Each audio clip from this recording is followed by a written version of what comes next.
Russian forces captured Europe's largest nuclear power center in southern Ukraine early Friday. The intense gun battle led to a fire that raised concerns about the safety of nuclear reactors at the Zaporizhia nuclear power station.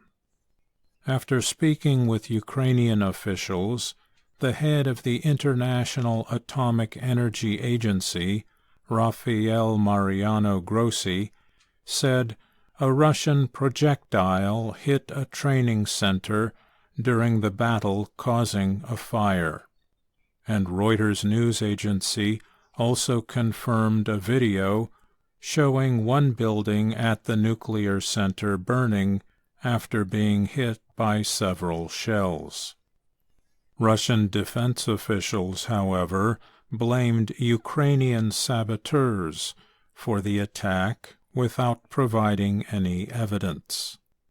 Ukrainian officials said the fire was put out and the safety of the center was not affected, although there was damage to the area.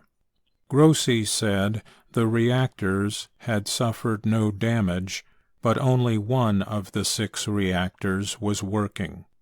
He added that the monitoring system for radiation was working normally and that no release of radioactive material had been found.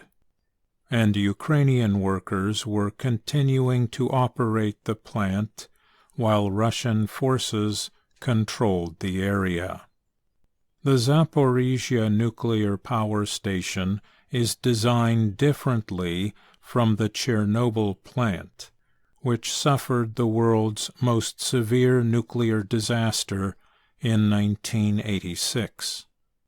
The area is closed off to the public, and radiation levels there are still high. Russian forces seized Chernobyl on the first day of their invasion. Although there have been no reports of radiation leaks at Zaporizhia, the IAEA has warned that fighting in and around the area presents extreme risks. One big concern is that fighting could interrupt the power supply to the nuclear plant. Plant workers would then have to use diesel fuel generators for electricity, which are less dependable. A failure of the cooling systems could lead to a meltdown of the reactor. That is what happened at Japan's Fukushima nuclear plants after the earthquake and tsunami of 2011 damaged cooling systems there.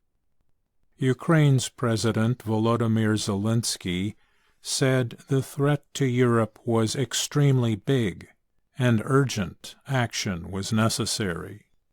If there is an explosion, that's the end for everyone, the end for Europe, he said in an emotional speech. John Wolfstall was a security advisor to former U.S. President Barack Obama.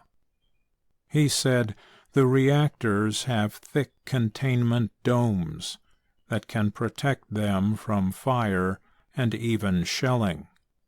However, he told the Associated Press, "We don't want our nuclear power plants to come under assault, to be on fire." Ukraine is highly dependent on nuclear energy. It has 15 reactors at 4 stations that provide about half the country's electricity.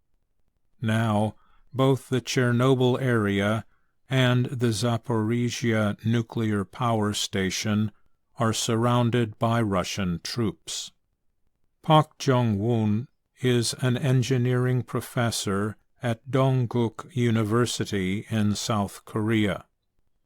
He told Reuters there was no immediate threat presented by the seizure of the plant, but he added that Russia might block the public from studying radiation information from the plant. They can make people wonder and spread fear, he said.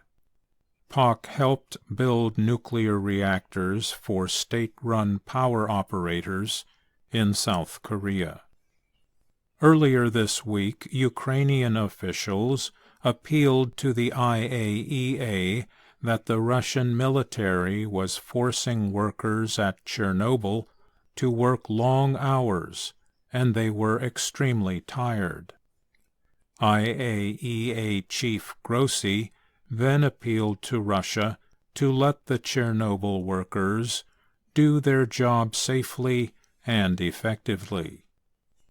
James Acton is with the Nuclear Policy Program at the Carnegie Endowment for International Peace. He said, "The simple way to keep nuclear centers safe is to immediately end any military operation around them."